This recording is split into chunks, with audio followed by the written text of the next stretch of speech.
नमस्कार, मीनाक्षी किचन को आपण मानक स्वागत। आज आम प्रस्तुत करवा सुखिला मीठा आंब आचार।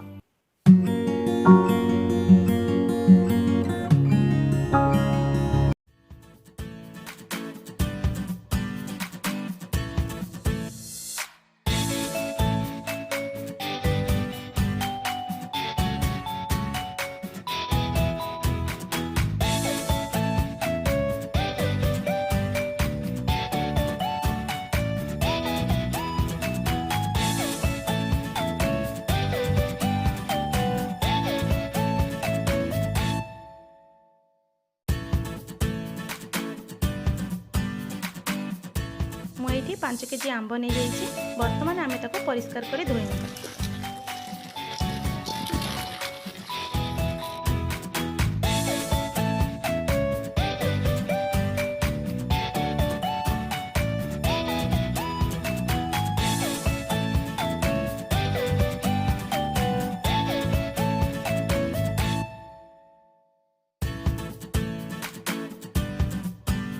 आंब गुड़ी को धोई नेबा परे मुझे गोटे परिष्कार कपड़ा रे भल भाव में पोछि नहीं। ध्यान रखिए से टिके भी पानी नथिबो। एबे मु ताको छोट छोट करी काटी दउची। बड़ आंब गुड़ी को मु 3 खंड और छोट आंब गुड़ी को मु 2 खंड करी काटिची। आपण माने निज आवश्यकता अनुसार तार साइज करि परिबे।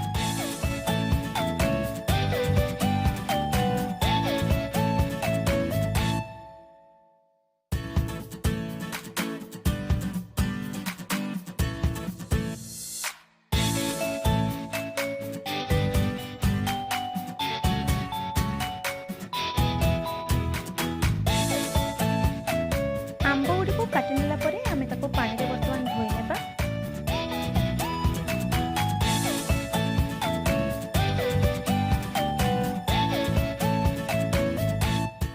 आंब गुड़ी को आमे पूर्वर थरे धोई नैथिले मध्य आउ थरे धोई नेबा दरकार काटिया परे, जा द्वारा ता भितरे आउ किछि अपरिष्कार जिनिस रहिबनी।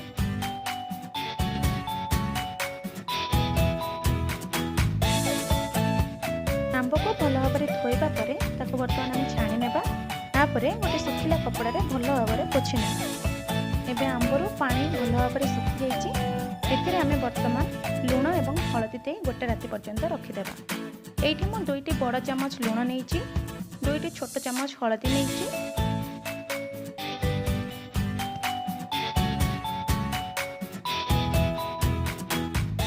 एबे आमे आंब को भल भाव में गोळै नेबा जेमिति लूण और हळदी सेते भल भाव में मिसि जिवो। एहा परे आमे आंब गुडी को गोटे राति पर्यंत एमिति ही छाडी देबा।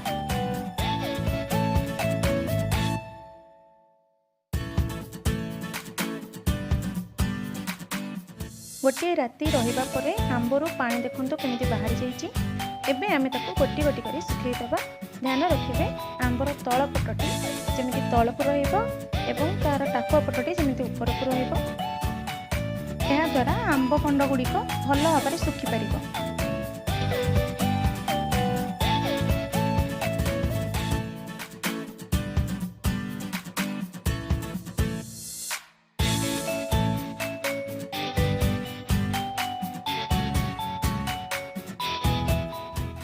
गोटे दिन टाण खरा सुखा परे देखंतु आंब गुड़िकर कलर केमिति चेंज हो जाइछि।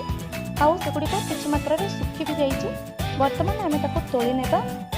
आचार करिवा पई हमको 2 दिन टाण खरा दरकार। तेणु आमे ता पर दिन पई आंब गुड़ी को एमिति ही रखि देबा।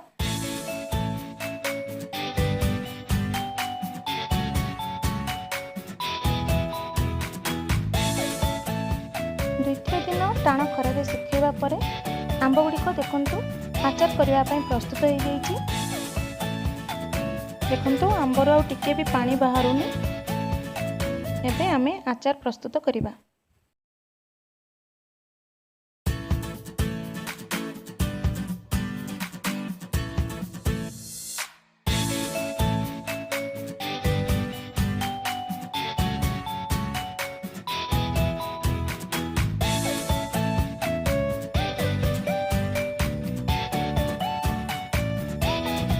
वर्तमान आमे गैस ऑन करी सेते गोटे बड़ पैन बसैबा।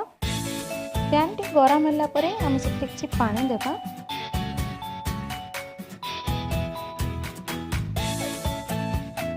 एबे मु एठी 400 ग्राम चीनी नहीं आपण जितनी मीठा पसंद करती से अनुसार चीनी ऐड करें। बर्तमान आम या टिके अठालिया है पर्यंत एमती गोलैबा।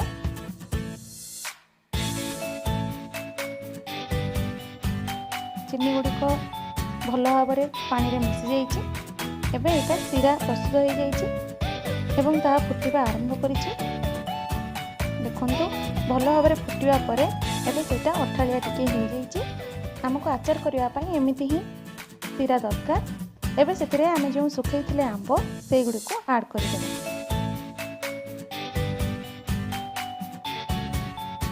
बर्तमान आम को भल भाव में गोलई नेबा।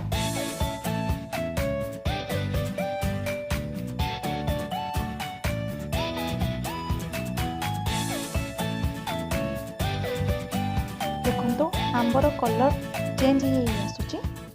एबे आंबर कलर पूरा ब्राउन हो जाइए। वर्तमान आम से अल्प किसी हलदी देबा।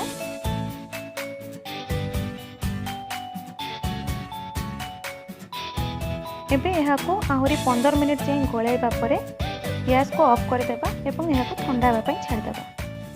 एबे आमे मसला प्रस्तुत करबा। एठी मु नेछि 50 ग्राम सुखिला लंका, 200 ग्राम सोरिष, 25 ग्राम पानमहुरी, 2टी बड़ चमच जीरा, 2टी छोट चमच मेथी, गोटे छोट चमच जुआणी। वर्तमान गोटे पैन गरम करी से मसला गुड़ी को भाजी नेबा। प्रथम लंका गुड़ी को भल भाव में भाजी नेबा। देखो लंका हो आसलानी। एबे ताको गोटे प्लेट को काढ़ी नेबा। सेपरी सोरिष मध्य भल भाव में भाजी नेबा। सोरिषर कलर चेंज हो गलानी। वर्तमान ताको मध्य आमे प्लेट को काढ़ी नेबा। एबे अन्यान्य मसला गुड़ी को मध्य भाजी नेबा।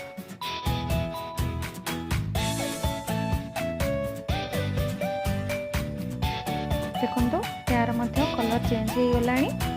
ताको भी आमे सेई प्लेट को काढ़ी नेबा। एबे याको भल भाव में ग्राइंडिंग कर नेबा। एबे आमे सेई पैन रे 200 ग्राम सोरिष तेल गरम करिबा। तेलर बांफ उठा पर ताको आमे ठंडा होगा छाड़ी देबा। वर्तमान सीरा रे गोला होइतिबा आंबरे आमे ग्राइंडिंग करा जाइतिबा मसला गुडी को ऐड करिबा आ ताको भल भाव में गोलई नेबा। वर्तमान आमे ठंडा करा जाइतिबा तेल को मध्य एथिरे ऐड करि देबा। आउ वर्तमान ताको आमे भल भाव में गोलई नेबा।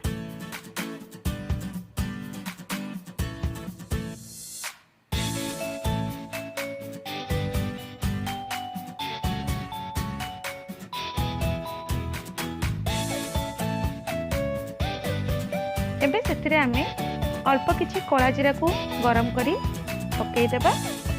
या द्वारा आचार टेस्टा बहुत भल आसी थाए। एबे आमे आंब गुडी को गोटे जार को काढ़ी नेबा।